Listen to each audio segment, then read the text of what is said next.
vamos a estar leyendo nuevamente, hermano, desde el versículo, es en el versículo 18, sí, el 18.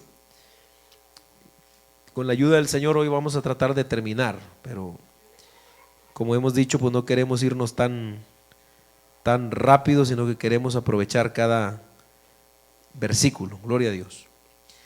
Dicen amén cuando estén ahí, hermano. Libro de Apocalipsis, capítulo 2, versículo 18. Y dice así la palabra de Dios, en el nombre del Padre, Hijo y Espíritu Santo.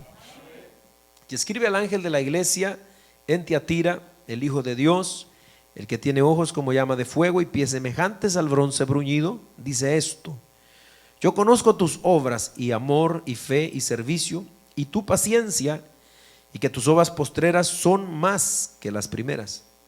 Pero tengo unas pocas cosas contra ti, que toleras que esa mujer Jezabel, que se dice profetiza, enseñe y seduzca a mis siervos a fornicar y a comer cosas sacrificadas a los ídolos. Y le he dado tiempo para que se arrepienta, pero no quiere arrepentirse de su fornicación. He aquí, yo la arrojo en cama y en gran tribulación a los que con ella adulteran, si no se arrepienten de las obras de ella. Y a sus hijos heriré de muerte, y todas las iglesias sabrán que yo soy el que escudriña la mente y el corazón, y os daré a cada uno según vuestras obras. Pero a vosotros y a los demás que están en Tiatira, a cuantos no tienen esa doctrina y no han conocido lo que ellos llaman las profundidades de Satanás, yo os digo, no os impondré otra carga, pero lo que tenéis, retenedlo hasta que yo venga.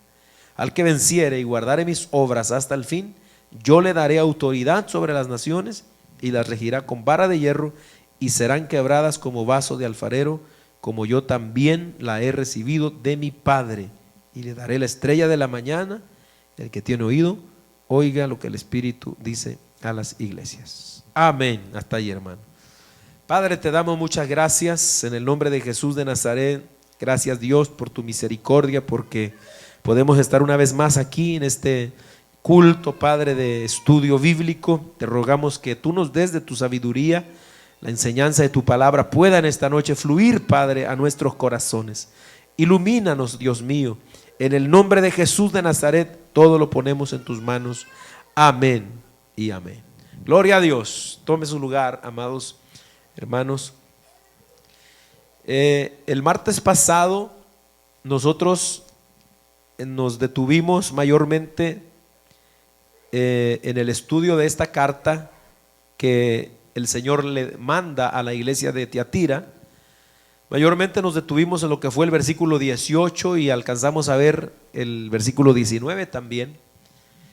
Y lo que estuvimos enfocados fue más que nada en la descripción de lo que era el contexto cultural y social en el cual estaba plantada la iglesia de Tiatira.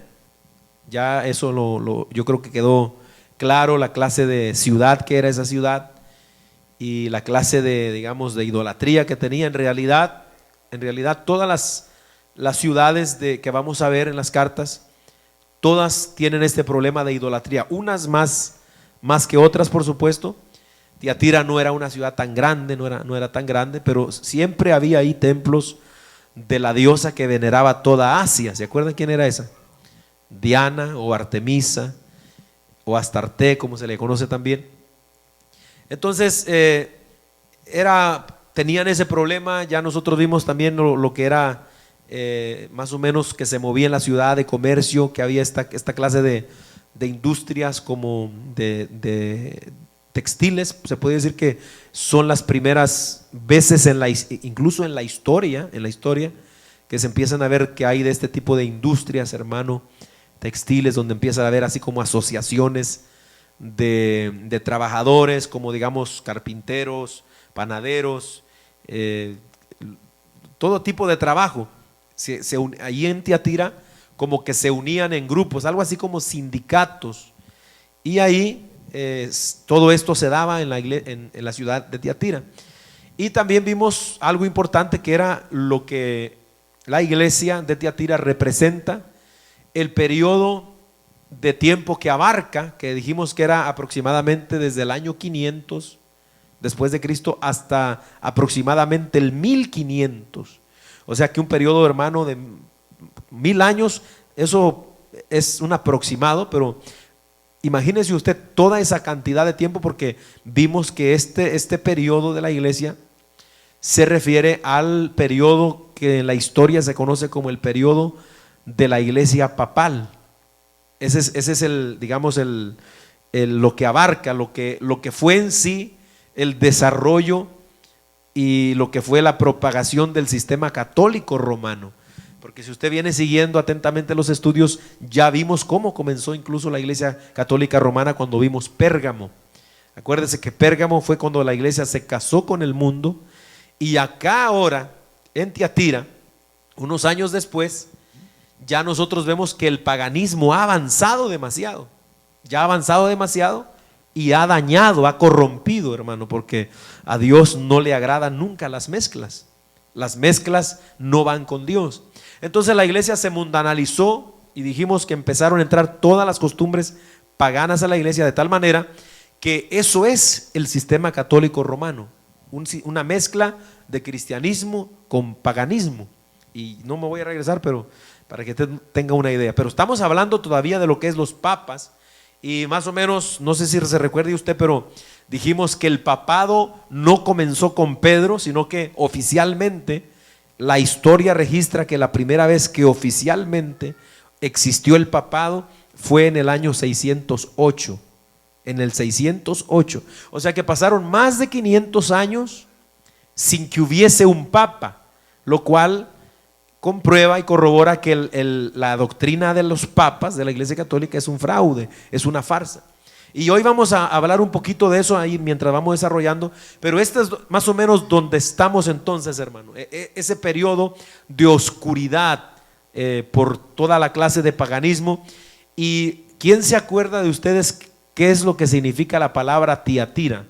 ¿Algunos se acuerdan? Nos detuvimos ahí poquito también. Significa sacrificio continuo, y vimos cómo queda perfectamente con lo que era el periodo, porque en este periodo fue ya cuando se comenzó a introducir esta enseñanza de la misa, que la misa católica lo que es en realidad es un sacrificio. Cada vez que hay una misa en el mundo se celebra el sacrificio de Cristo por los vivos y por los muertos. Eso significa la misa. Y la Iglesia Católica enseña que cada vez que se sacrifica, cada vez que se oficia una misa, ahí se está haciendo un sacrificio nuevo de Jesús, solo que sin sangre y, ellos le llaman incruento, es decir, no sangriento. Pero el pan se convierte literalmente en el cuerpo, y el jugo o el vino literalmente en la sangre. Entonces eso, por eso es que tiene también, o el Señor escogió esta iglesia que significa sacrificio continuo, para ilustrar lo que sucedía en ese tiempo en la Iglesia Católica Romana. Hoy vamos a continuar entonces, hermano, en los versículos que siguen, que es el versículo 20, el versículo 20, donde vamos a ver el Señor tiene una acusación contra esta iglesia. En el versículo 18 vimos que el Señor la alabó, porque al Señor no se le pasa nada por alto. Entonces la alabó, conocía las obras, todo lo que estaba haciendo, bueno, que iba en aumento. Pero aquí en el 20 dice: tengo unas pocas cosas contra ti. ¿Y qué es lo que el Señor tiene? Que Tiatira era una iglesia, o se había convertido en una iglesia tolerante del pecado. Por eso dice que tengo contra ti que toleras que esa mujer Jezabel, que se dice profetiza, enseña y seduzca a mis siervos a fornicar y a comer cosas sacrificadas a los ídolos. Entonces, en nuestros días es bien común que alguien se excuse, hermano, cuando de sus malas cosas, cuando ha hecho buenas cosas, pero delante de Dios ya hemos visto que no funciona así. La iglesia de Tiatira tenía buenas cosas, pero estaban tolerando el pecado, tolerándolo. Vamos a ver qué significa esto. Entonces, pero Dios entonces les revela o les manifiesta lo que ellos tienen. Son pocas cosas, pero son suficientes, hermano, para dañar. Porque a veces uno piensa que poquito no hace daño. Poquito pecado, ¿verdad? Poquito pecado que le metamos a nuestra vida. ¿Qué tanto un cigarrillo, hermano, de vez en cuando? ¿Qué tanto por ahí una visitadita, verdad? Al centro nocturno o al casino, al billar. ¿Qué tanto es eso? Mire, el problema es que la Biblia dice que un poquito de levadura, eso lo sabe de memoria. Primero los Corintios capítulo 5 versículo 6, un poquito de levadura leuda toda la masa. Y aunque eran pocas cosas que había contra la iglesia, sin embargo dañaban a la iglesia tremendamente. Ahora, ¿qué es lo que está tolerando la iglesia, hermano? Era una iglesia tolerante, y la reprensión del Señor es precisamente por esto, por permitir el mal dentro de ella. La palabra tolerar tiene la idea de permitir algo que se sabe que está mal sin aprobarlo expresamente. Eso significa tolerar. Es decir, aprobar algo que está mal sin aprobarlo expresamente. No sé si me explico. O sea, yo sé que algo está mal, pero al no hacer nada al respecto, lo estoy aprobando, aunque yo no diga que lo apruebo. O aunque a veces yo pueda decir, eso no se debe de hacer, pero sin embargo, al yo permitir que se haga, lo estoy aprobando. ¿Se da cuenta? Eso es tolerar. Y la iglesia recibe esta reprensión porque ellas estaban tolerando. Amén. Como ya vimos, ¿verdad? El caso de aquellos personajes en 1 Corintios capítulo 5. Amén. No es que toda la iglesia estaba influenciada por el mal, sin embargo, amén, un poco de levadura, como vimos, leuda toda la masa. Ahora, este mal que estaba tolerando la iglesia de Tiatira, estaba personificado en una mujer real. ¿Quién era esa mujer? Tengo contra ti que toleras que esa mujer Jezabel. O sea, lo que vemos era que era una mujer real. Algunas personas a lo largo de la historia han considerado que esta mujer que estaba haciendo lo que vamos a ver ahorita era la esposa del pastor. O sea, la esposa del pastor en la iglesia allí en la ciudad de Tiatira era la que estaba cometiendo este pecado, y por tanto el pastor, al no decirle nada a su esposa, si este fuera el caso, estaba permitiendo que ella introdujera la inmoralidad, la idolatría dentro de la iglesia. Entonces hay quienes, ¿verdad? Ese es un pensamiento, quienes piensan que es la mujer del pastor. Entonces, pero hay otros que piensan que es otra mujer, pero que tenía sin lugar a dudas una autoridad, hermano, fuerte. A esta mujer se le da el nombre de Jezabel, sin lugar a dudas que el Señor tiene en mente a la Jezabel del Antiguo Testamento como un prototipo de todas las mujeres o todas las personas o todos los sistemas o iglesias que se rebelan contra Dios, contra su doctrina, corrompiéndola, seduciéndola y haciendo caer a los hermanos y hermanas de la iglesia del Señor. O sea, cuando el Señor viene hablando aquí, toleras a esa mujer que se llama Jezabel, probablemente no se llamaba Jezabel literalmente esa mujer, sino que el Señor le da ese nombre porque cuando usted que lee la Biblia escucha el nombre de Jezabel, rápidamente lo va a asociar ¿con qué? Con inmoralidad, con idolatría, con seducción y con todo, hermano, lo que tiene que ver con perversión. ¿Por qué? Porque esa es la Jezabel del Antiguo Testamento. Entonces, Jezabel, ¿sabe que mientras yo leía esto, me causaba un poquito de, bueno, ¿cómo está eso? Porque ¿sabes lo que significa el nombre Jezabel? Significa casta. Y Jezabel era todo lo contrario, hermano. Pero ella significa casta. El nombre Jezabel era la esposa pagana, para recordarle rapidito, del rey Acab. Primera de Reyes capítulo 16 verso 31. Era una mujer que se había casado con un rey de Israel, pero ella era pagana, ella no era israelita, ella era pagana, a quien, oiga, dice la Biblia en Primero de Reyes capítulo 21 verso 25 que Jezabel inducía a pecar a Acab contra Dios. O sea que en el reinado de Acab, que fue uno de los reyes más perversos, en realidad quien gobernaba no era Acab. ¿Quién era? Jezabel. Era tanta la influencia y el poder controlador de esta mujer que ella hacía lo que se le daba su gana en Israel.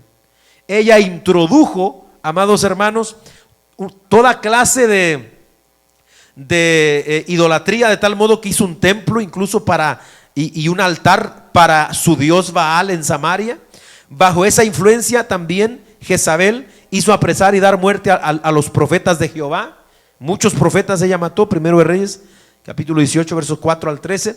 Y también lo quiso hacer con el profeta Elías. Ustedes se recordarán, capítulo 19 de Primero de Reyes, versículo 1 y 2. Además, promovió y planeó todo para el asesinato del justo Nabot. Primero de Reyes, capítulo 21, versos 16 al 22.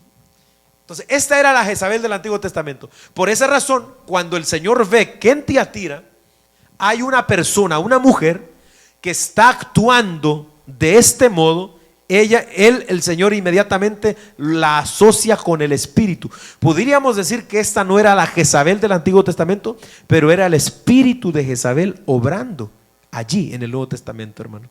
Y no solamente allí, sino que con el paso del tiempo, el espíritu de Jezabel, las enseñanzas de Jezabel se han ido adoptando a través de la historia. ¿Sabe? Si usted me preguntara hoy a mí, pastor, ¿quién usted piensa que puede ser hoy? ¿Cómo podríamos identificar el espíritu de Jezabel? ¿Sabe que mientras estaba estudiando todo eso, me vino a la mente esta señora de República Dominicana que se llama, ¿cómo se llama? Yesenia Ten. ¿Sabe? Esta mujer cumple todos estos requisitos. Amén. Una mujer controladora, manipuladora, sensual, hermano, que va en contra de las doctrinas de Dios, que promueve la inmoralidad como el adulterio, que promueve la rebeldía, hermano, para que las mujeres no se sujeten a sus maridos, no vivan una vida cristiana como debe de vivirse. Esa mujer, sin lugar a dudas, usted quiere ver el espíritu de Jezabel hoy, vea lo que hace esa mujer, hermano. Esa mujer con sus enseñanzas está corrompiendo a miles y miles de iglesias, porque esa mujer es famosísima en todo el mundo, hermano, ya. Y la llevan para aquí, la llevan para allá. Ahora, usted se imagina, ¿qué va a enseñar una mujer de estas? Amados hermanos, que no se sujeta a su marido y que ahora está recasada y que, amados hermanos, se sube al altar enseñando sus carnes y con la ropa toda apretada, hermano. O sea, ¿qué va a enseñar eso? Amén. Claro, a la gente en el día de hoy todo esto es lo que le llama la atención. Esto es corromper, tolerar el pecado dentro de la iglesia, hermanos amados. Entonces, en Tiatira, por eso se le da el nombre de Jezabel. Ahora, está claro, por lo que leemos en el texto, que esta mujer no era una profetisa de Dios. Ella no era de Dios. Dice el Señor, ella se dice profetiza. Estas mujeres empoderadas de hoy, como esa que le menciono y otras muchas, ellas dicen que son siervas de Dios. Ellas dicen que son las profetas de Dios. Pero dice el Señor, ellas se dicen. ¿Qué significa eso? No son de Dios, hermano. No son. Ahora, el problema estaba en que al parecer los cristianos de Tiatira la tenían como una verdadera profetisa de Dios. Prácticamente habían olvidado las advertencias del maestro. En Mateo 24, versículo 11, el Señor ya les había advertido años atrás, hermano. Cuídense de los falsos. Van a venir muchos falsos en mi nombre. Entonces, en la iglesia tenían a esta mujer como profetisa. Ella se decía y ellos le creían. Usted escribe algo para atacar la sensualidad y el pecado de este tipo de predicadores y predicadoras, se levantan un montón de defensores rapidito, hermano, a echarle tierra a uno, legalista, anticuado, usted no hace lo que ella hace, y esto y lo otro. ¿Por qué? Porque el pueblo de Dios los tiene como gente de Dios. Es más, hay muchas veces que a los falsos los tratan incluso mejor que a los verdaderos siervos de Dios, hermano. Tremendo, de verdad, tremendo. Porque esa gente, mire, hacen una campaña allá, no crea que le van a dar cualquier ofrenda, cobran las entradas, hermano. Imagínese usted un país como Nicaragua, pobre, Guatemala, y que vaya a una presentación y cobren $30 para ir a escuchar a doña Yesenia. Hermano, y la gente pagando. Dios mío, eso es terrible, hermano, terrible. Entonces, no era profetisa, prácticamente Ella decía que era, pero no era. El espíritu que había en la Jezabel antigua estaba haciendo lo mismo con esta mujer, es decir, reconocía a Dios, pero servía al diablo, a Baal, porque Jezabel, ella, ustedes se acuerdan cuando mató a Nabot, dice que ella puso, hermano, a la gente a ayunar en el nombre de Jehová. Ella hizo las cosas en el nombre de Jehová.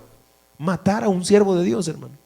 Ahora, adoraba a Dios, decía que era de Dios, pero le servía al diablo, a Baal. Igual esta mujer se decía profetiza, pero inducía a la fornicación, al sensualismo, al libertinaje, a la iglesia en esos tiempos.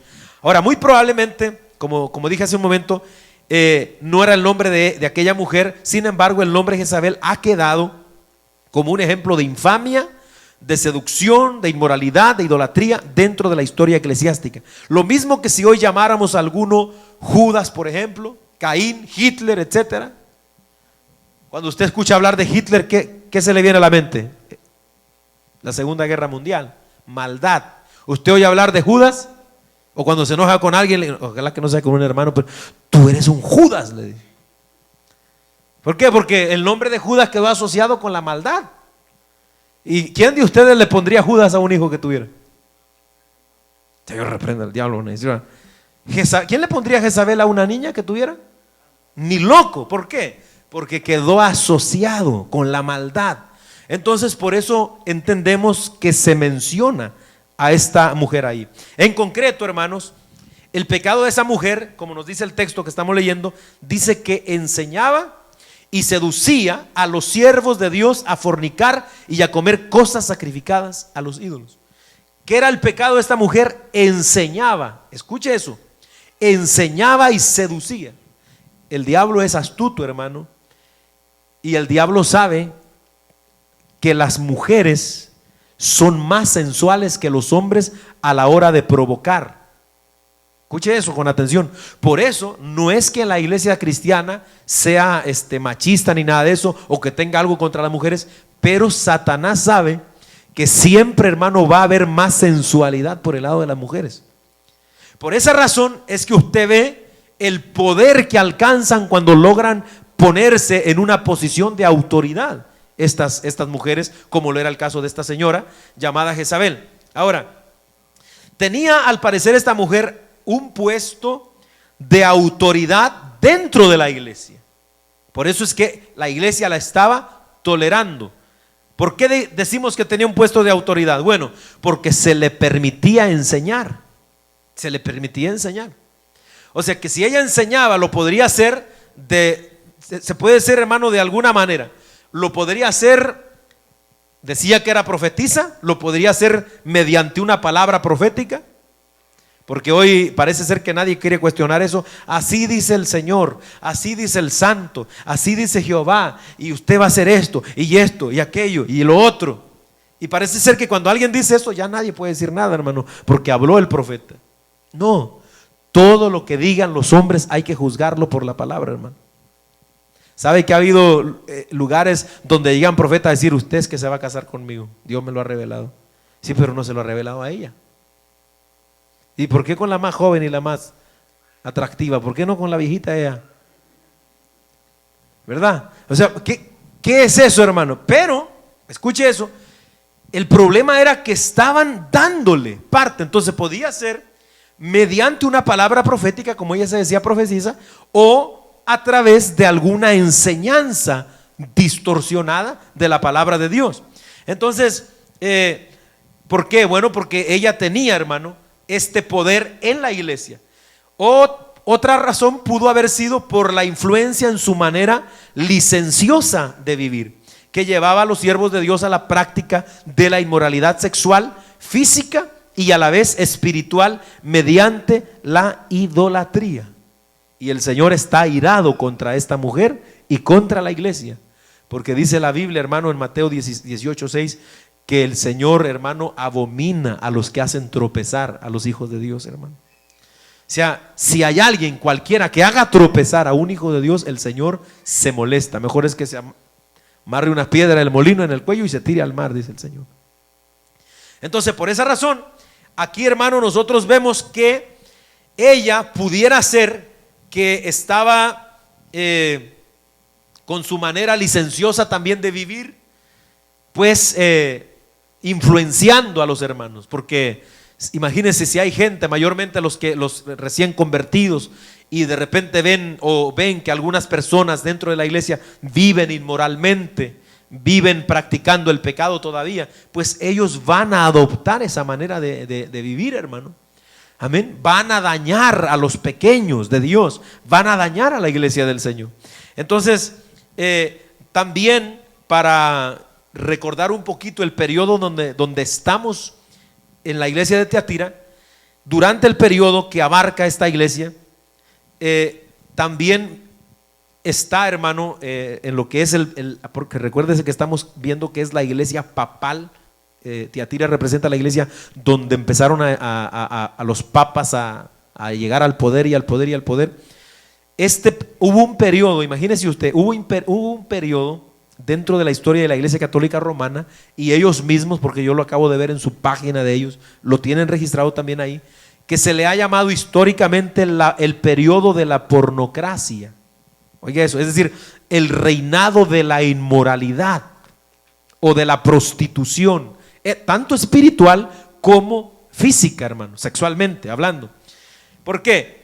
Mire, le voy a leer un poquito. Han quedado registrados en ese periodo que se le ha llamado así, desde la ambición desquiciada por el poder de los papas hasta las más inmorales y perversas conductas de estos guías espirituales, entre comillas, representantes de Cristo o vicarios de Cristo, como ellos se llaman, que según los vicarios de Cristo son los representantes de Cristo aquí en la tierra, los llamados papas romanos.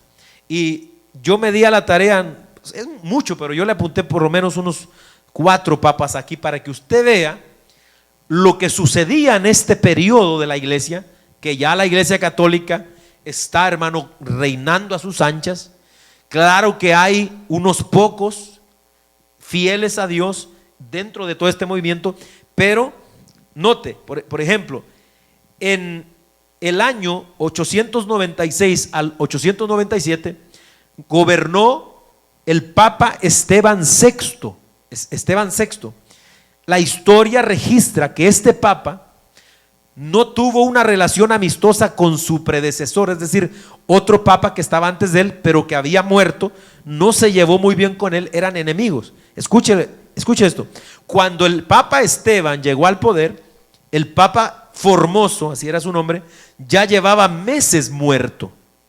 Pero tener a su enemigo a 1,5 metros de profundidad en la tierra no era suficiente castigo para el nuevo Papa, porque odiaba al Papa anterior. Ok, cuando él llegó al papado, escuche lo que hizo: ordenó exhumar el cadáver en descomposición. Sacó el cadáver del Papa que había muerto unos meses atrás, lo sacó, lo remendó, lo vistió con túnicas papales y lo sentó en el trono papal para hacerle un juicio. Escuche eso, hermano, y eso está registrado en la historia, usted lo puede buscar. Ahora, es seguro decir que cuando le hicieron juicio, el Papa que fue desenterrado y sentado para enfrentar el juicio no pudo responder sí o no, si era culpable, hermano. Entonces lo dieron por culpable. Por lo que el Papa Esteban ordenó que su cuerpo fuera arrastrado por las calles de Roma y arrojado al río Tíber.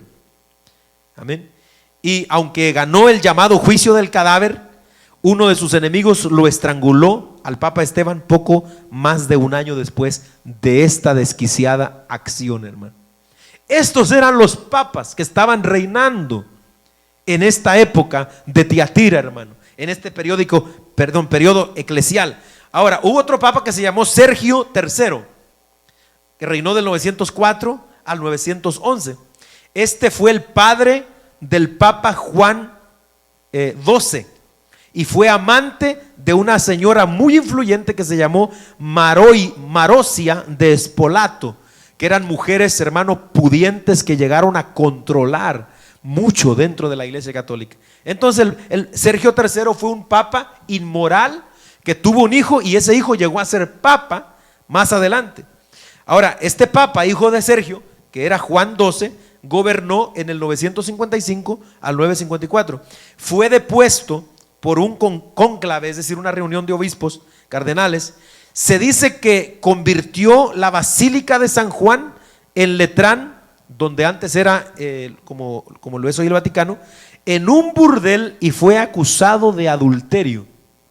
Es decir, en esta fecha los papas, como Juan XII, que subió al papado aproximadamente como de 18 años, hacía fiestas y hacía orgías sexuales dentro del trono del Vaticano, hermano. Ahí está registrado en la historia. Ahora hubo otro papa que se llamó Alejandro VI, que reinó más adelante en la Edad Media, 1492 a 1503, de la familia de los Borgia. Compró el papado mediante soborno a los electores, asesinó a cardenales rivales para reclamar propiedades valiosas que ellos tenían. A este papa se le conoce como el papa ambicioso y codicioso a más no poder, hermano. Rodrigo Borgia. Amén. Entonces hizo esto. Vendía, y hubo muchos otros papas más, que incluso hubo uno que llegó al papado y después se aburrió de ser papa y vendió el puesto. Después se arrepintió y volvió a comprar el puesto. Y usted se queda sorprendido, hermano, de todas las sinvergüenzadas y todas las cosas que hacían estas personas, tolerando toda la clase de inmoralidad que el Señor le dice a Tiatira que tienen, porque Jezabel, que representa aquí también la doctrina católica romana, metió a la iglesia, hermano.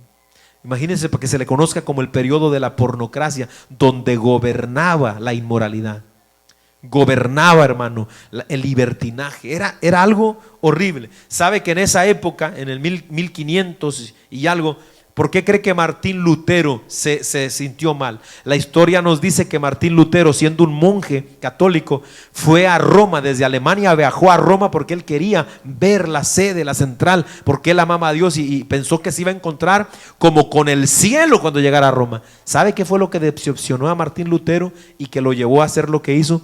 Ver todo el degrado moral y espiritual que había en Roma. Burdeles por todas partes, hermano. Dentro del Vaticano, homosexuales, suciedad a más no poder. Y eso fue lo que hizo que Martín Lutero regresara dolido a Alemania y empezara a mirar más de cerca todas estas cosas, y Dios lo fue llevando, hermano, hasta que se separó de ahí.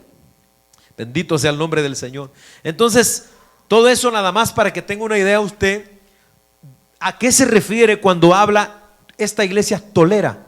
La iglesia tolera que esta mujer seduzca a los siervos de Dios. Bendito sea el nombre del Señor. Entonces, en Tiatira, hermano, había toda clase de asociaciones industriales que, al ser paganos, estaban involucrados con la idolatría y la inmoralidad. Es decir, como dijimos al principio, por ejemplo, había los teñidores de tela, tenían su asociación. Digamos, los panaderos tenían su asociación. Todos los que querían unirse a algún negocio tenían que hacerlo mediante esos sindicatos, digamos, o gremios, como se le diga. Tenían que unirse. El problema era que, por ejemplo, los panaderos tenían una deidad. Tenían una deidad, y entonces ellos estaban bajo esa deidad y ellos sacrificaban a esa deidad. Los carpinteros, digamos, tenían otro Dios y lo sacrificaban a ese Dios. Y eso lo heredó Roma de Babilonia. Porque recuérdese que toda la idolatría viene desde Babilonia, hermano. Pero imagínese usted también lo difícil que era para los cristianos vivir ahí.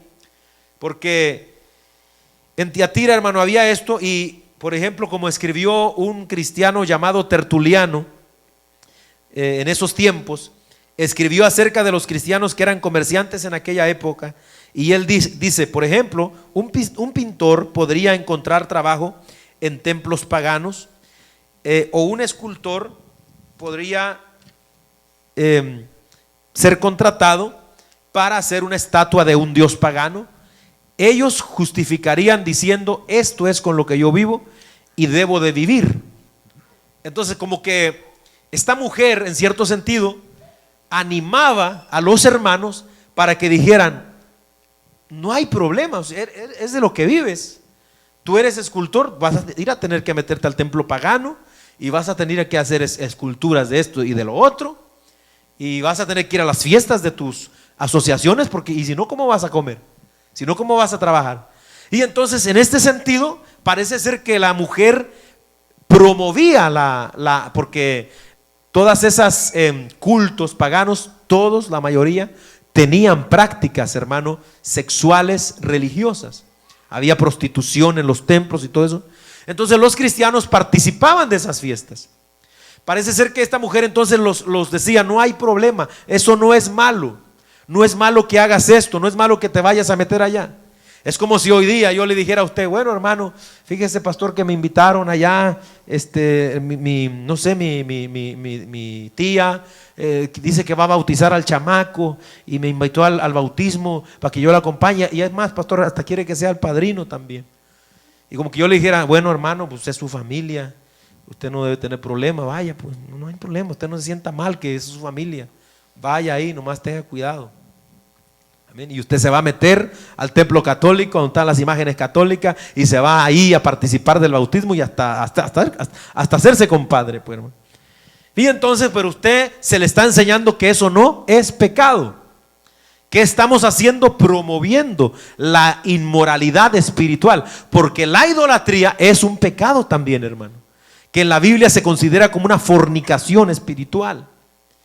Cuando alguien hace este tipo de prácticas o adora a otro Dios que no es el Dios verdadero, es un fornicario, un adúltero, como dice Santiago 4:4. ¿Cómo les llama Santiago a los hermanos que se abrazan del mundo? Oh almas adúlteras, ¿no sabéis que la amistad del mundo es enemistad contra Dios? ¿Se da cuenta? Entonces, pero Jezabel, o esta señora, seducía de esta manera y los empujaba, hermano. No, eso no es pecado. Hubo un pastor en Kilgore que le preguntaron un día acerca de los pantalones en la mujer, y la mujer le dijo: es que me han dicho por ahí unos hermanos que es pecado que una mujer se ponga pantalones. Y el pastor le respondió, porque esa hermana después le comentó al hermano que comentó eso, y dice: no, mi pastor dice que no, dice que si yo me siento mal es pecado, no se los ponga, hermano, si usted se siente mal, pero si usted no se siente mal, póngaselos. Entonces, ¿qué está haciendo el pastor?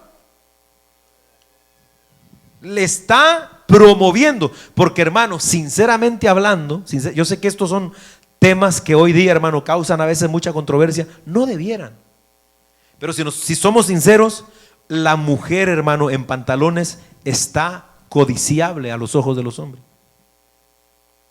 Y estamos hablando de los pantalones que se usan hoy, hermano. Ahora hay otros que dicen: no, hay un predicador muy famoso que dice: no, mi esposa se pone pantalones, pero no tan así apretados, y se pone pantalones decentes. ¿Cómo serán los pantalones decentes, hermano? ¿Se imagina unos pantalones decentes de mujer? Donde se enseña el cuerpo toda, porque mire, cuando una mujer se pone un pantalón se le marca toda su figura, hermano. Quedaron mudos ustedes, ¿sí o no? No se ve igual un hombre en un pantalón que una mujer, hermano. Estaba hablando de un pantalón normal, pues, normal. Porque hoy los hombres también tienen problemas con eso, ¿va? Andan ahí todos apretaditos, choricitos. Tiene problemas también hoy. Pero, sí o no, produce esto, hermano. Produce esto en la carne. Por eso imagínese usted, hermano, una iglesia donde llega un montón de mujeres, hermano, empantalonadas, en minifalda, enseñando todo. ¿Usted cree que ahí va a haber un ambiente de santidad, de concentración, de glorificar a Dios? No. Por eso es que se tiene que enseñar que no se puede tolerar estas prácticas. No se pueden. Pero hoy día es bien común ver eso en las iglesias y en los altares, incluso las pastoras en pantalones, hermano, de esos calientes que sabe cómo se meten ahí, predicando las siervas del Señor. Eso es inmoralidad, hermano. Y todo eso está sucediendo en cierto sentido en la iglesia allá. Bendito sea el nombre del Señor. Amén. Entonces, hermano, seguimos leyendo aquí, gloria a Dios para siempre. Al igual que en los días de los días de la iglesia real de Tiatira, Después, con el paso de los años, durante el desarrollo del sistema católico romano, podemos darnos cuenta cómo la abominable fornicación espiritual que se introdujo por la tolerancia de la iglesia, que ya para este tiempo casi era totalmente romana y pagana, más que cristiana. La idolatría y toda clase de ocultismo arrastrado de Babilonia fue el pan de cada día por más de 1000 años. Y hasta el día de hoy, hermano, siguen en lo mismo. Al igual que los sectores industriales que había en Tiatira, antiguos, que contaban con dioses paganos, hasta el día de hoy también la iglesia romana sigue arrastrando eso, porque no han cambiado mucho las cosas, porque si usted se da cuenta hoy también para cada sector de trabajo o asociación, la iglesia católica tiene sus santos patronos, ¿sí o no? Por ejemplo, aquí apunté algunos. Para los abogados está Santo Tomás. O sea, todo el gremio, la asociación de abogados, tienen a un santo a quien encomendarse, y es Santo Tomás. Para los cerveceros, usted va a creer, hasta para los cerveceros, San Arnulfo. Yo dije, ¿será que para los cerveceros? A mí se me hace que me metí más a otras páginas a investigar. ¿Y sabe por qué hay un santo para los cerveceros? Porque en una procesión, una vez que iban unas personas que iban muy lejos a una procesión, de repente se les acabó todo lo que llevaban de agua y se pararon y ellos morían de sed, y ya estaba una taberna cerquita. Llegaron para ver si había algo ahí, solo había cerveza. El problema es que había solo una cerveza y era un montón de gente en la procesión. Lo que sucedió ahí fue que hubo un milagro. Dice la historia esta de la iglesia católica que agarraron la jarra y con mucha fe empezaron a vaciar en los vasos, y no se acababa la cerveza, hermanos. Entonces dijeron, milagro. Y desde ahí para acá los cerveceros tienen su santo a quien encomendarse también. Eso está ahí registrado y eso es historia de la iglesia católica, para que usted vea, hermano.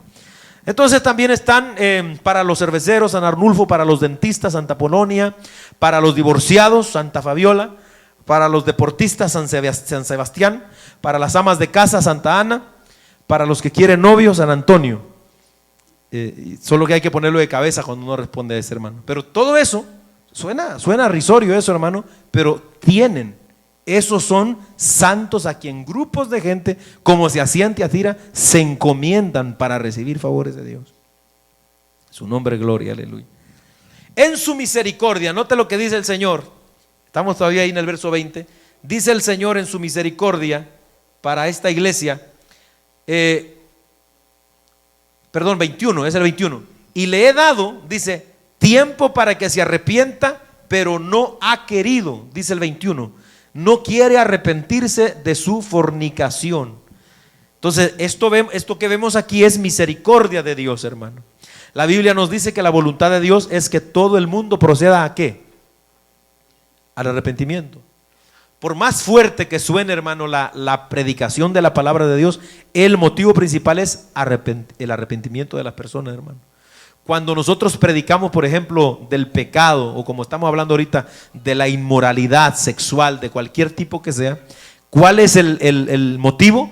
No avergonzar a nadie, no juzgar ni señalar a nadie, sino que la gente se arrepienta. ¿Para qué? Para que pueda tener vida eterna, porque eso es lo que dice 2 de Pedro 3:9. Dios quiere y desea eso. Jezabel aborrecía el arrepentimiento. Simplemente, dice el Señor, no quiere arrepentirse. En cuanto al periodo que representa esta iglesia, también está claro que la Roma jezabélica no ha querido arrepentirse hasta el día de hoy. ¿Por qué? Imagínense, en el año 1870 se promulgó dentro de la iglesia católica como dogma oficial de fe la infalibilidad papal. Es decir, el Papa es infalible desde 1860. Todas las cosas que promulga o que el Papa hace dogma o habla ex cátedra, inspirado según él por el Espíritu Santo, no puede fallar. O sea que la doctrina del purgatorio no puede fallar, tiene que ser verdad, porque el Papa es verídico, es veraz. ¿Cómo se van a arrepentir, hermano? ¿Cómo se van a arrepentir? Por eso dicen, no quieren arrepentirse, porque al promulgar esta doctrina están eternizando prácticamente, hermano, el pecado. Porque si esto que digo yo, amén, es de Dios según lo que dicen ellos, ¿cómo lo voy a cambiar si ya dije que es de Dios? Sea el nombre del Señor bendito. Entonces, amados hermanos, cuando el Señor le dice, ella no quiere arrepentirse, y dice ahí el verso 22, dice: he aquí, yo la arrojo en cama y en gran tribulación a los que con ella adulteran, si no se arrepienten de las obras de ella, y a sus hijos heriré de muerte, y todas las iglesias sabrán que yo soy el que escudriña la mente y el corazón, y os daré a cada uno según vuestras obras. Note, el Señor dice: yo, como no quiere, yo ya le he dado tiempo. Imagínense, en el periodo de la Iglesia Católica, ¿cuántos miles de años han pasado? Más de 1000 años, hermano, más de 1500 años. No se han arrepentido, siguen en lo mismo. Entonces Dios siempre le da oportunidad a la gente para que se arrepienta, hermano. Siempre. ¿Cuál es el problema? Cuando la gente no quiere arrepentirse, entonces Dios trae juicio. Para los que ama a Dios, trae juicio. ¿Para qué? Para que entiendan. Porque aquí a la iglesia, Jesús ama a la iglesia, hermano. Le está hablando fuerte, pero la ama. Yo les estoy dando tiempo, pero el problema es que no quieren. Voy a hacer algo más, dice: yo la arrojo en cama. Dice el versículo, amados hermanos. Aleluya. ¿Y qué pasa aquí? Vuelve a mencionar otra vez el verso 22. La arrojo en cama a ella y a los que adulteran con ella, si no se arrepienten. Vuelve a mencionar que aunque él la está tirando en cama, quiere y está insistiendo en que se arrepientan. Oiga, entonces cuando el Señor dice esto, está dando a entender entonces que los meterá en una grande tribulación. Por eso es que la Iglesia Católica va a pasar por la gran tribulación. Todo esto está comprobado, hermano, incluso en sus mismas enseñanzas. Ellos dicen que tiene que venir la gran prueba, y eso van a pasar por ahí todas las personas que en el día de hoy, dentro de cualquier iglesia evangélica también, no se quieran arrepentir de sus pecados o no quieran dejar la vida doble que llevan. Muchos dentro de las iglesias van a tener que ser arrojados también, hermano, en esa tribulación. Bendito el Señor para siempre. Entonces dice claramente, hermano, para escapar, la Biblia nos enseña que para escapar del juicio de Dios solo existe una salida. ¿Cuál es esa salida? El arrepentimiento. Todos los que quieran escapar del juicio tienen que arrepentirse. Por eso no hay peor decisión que rechazar la misericordia y el perdón de Dios, hermano.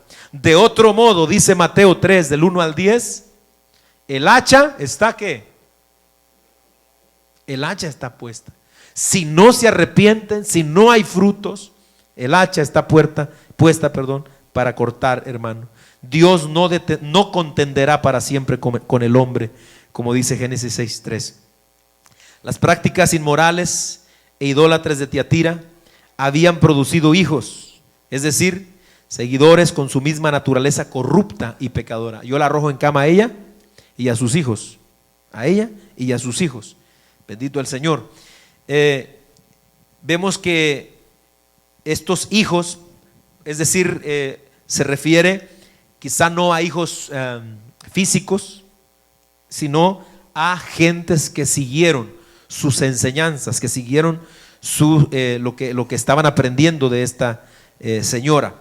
Alabado sea el Señor. Por ello, el Hijo de Dios, que tiene la naturaleza santa, les dice que lo que les va a hacer a sus hijos, a los hijos de ella, a los que adopten sus mismas fornicaciones y adulterios, los voy a herir de muerte, dice. No habla solo de la muerte física esto, sino que habla también de la muerte eterna, del castigo eterno, hermano. Siguiendo el desarrollo de la iglesia romana, quien es el prototipo de la gran ramera que corrompe al mundo con su fornicación, como dice Apocalipsis 19:2. Desde ese entonces hasta la actualidad, este sistema ha producido hijos. Escuche, en la época moderna lo ha hecho mediante el movimiento ecuménico promovido por el Papa Juan XXIII en el Concilio Vaticano II.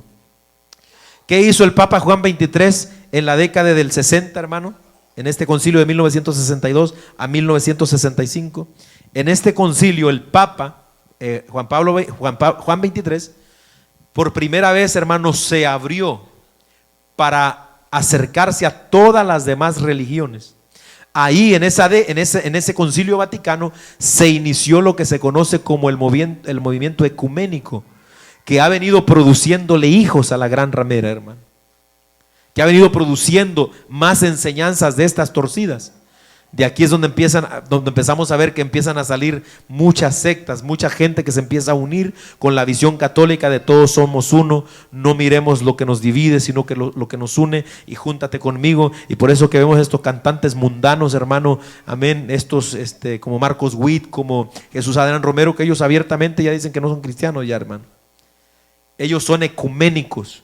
¿Qué es el ecumenismo? No es otra cosa sino la preparación de la iglesia que va a reinar durante el gobierno del anticristo, hermano, y la que va a dirigir el falso profeta, que vamos a ver más adelante.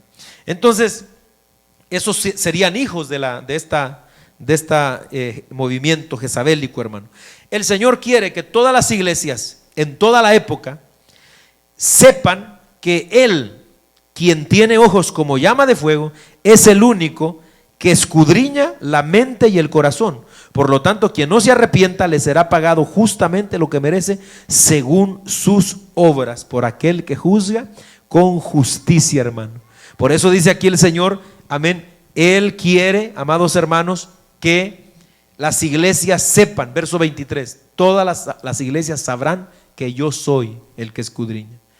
Es decir, el Señor con sus ojos de llama de fuego mira, hermano. Por eso es que nosotros debemos resistirnos, mis amados hermanos, resistirnos todo lo que podamos a vivir vidas dobles, hermano, a ser personas aquí santificadas y consagradas en el templo, y allá en la calle ser unos mundanos o en la casa. No, hermanos, guardemos, porque Dios mira lo profundo de nuestros corazones.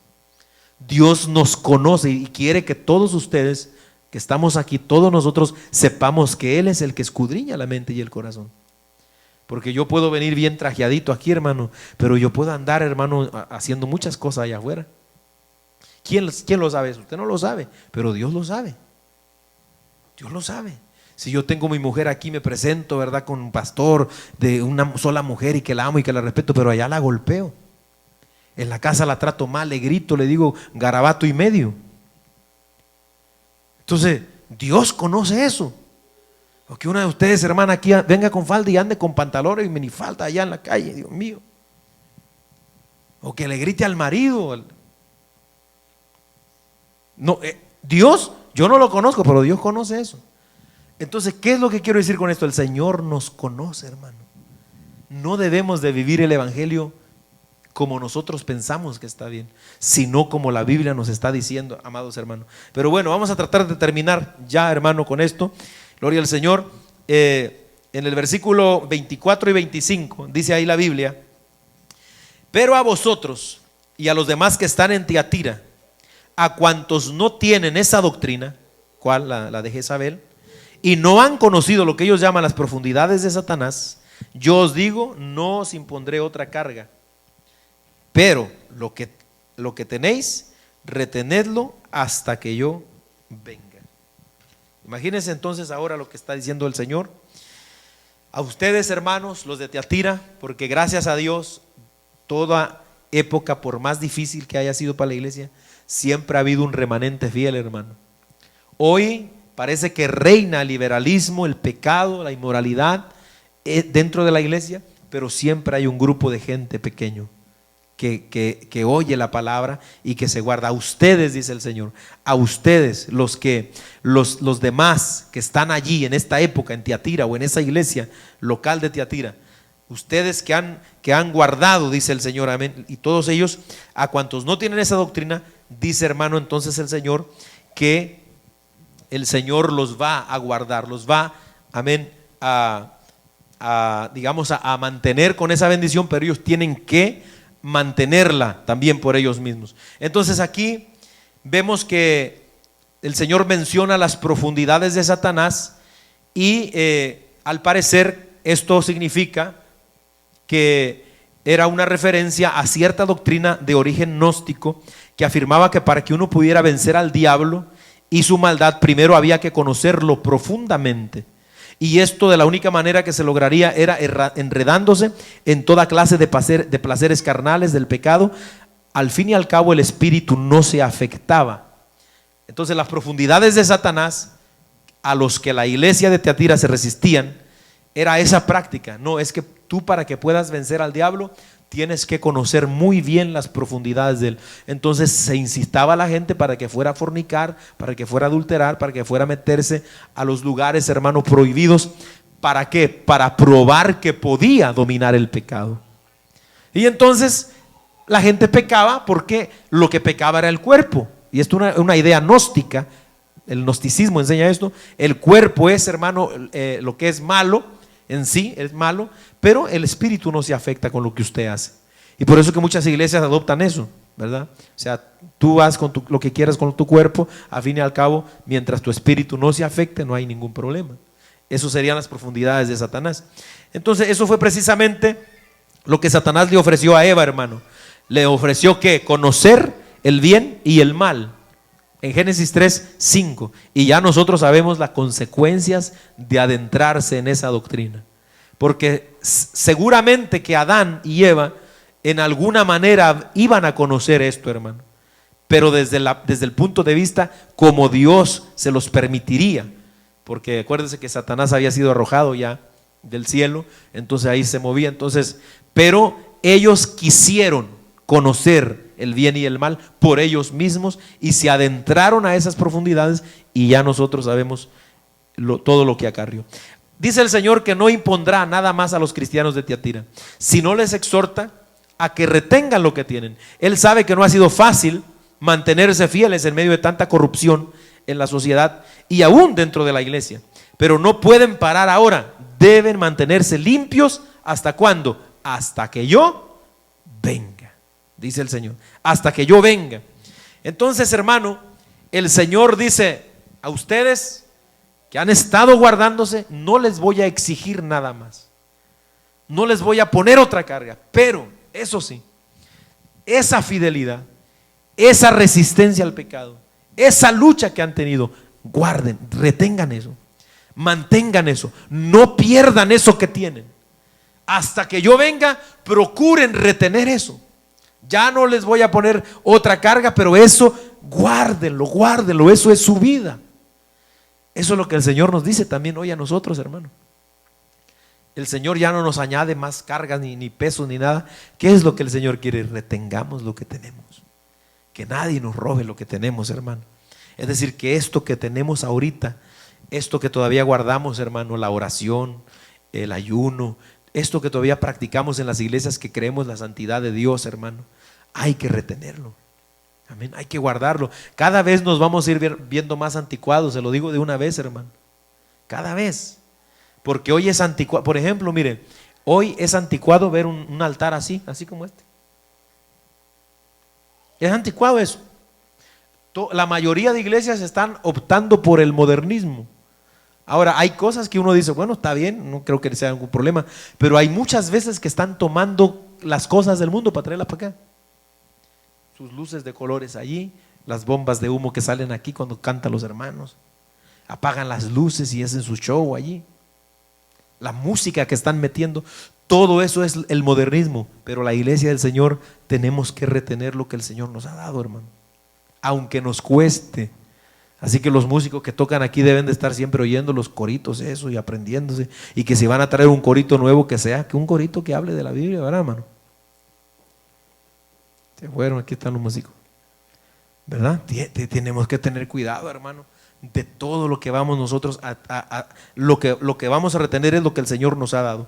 Termina diciendo el versículo 26 al 29, al que venciere y guardare mis obras hasta el fin, yo le daré autoridad sobre las naciones y las regirá con vara de hierro, y serán quebrantadas como vaso de alfarero, como yo también la he recibido de mi Padre, y le daré la estrella de la mañana.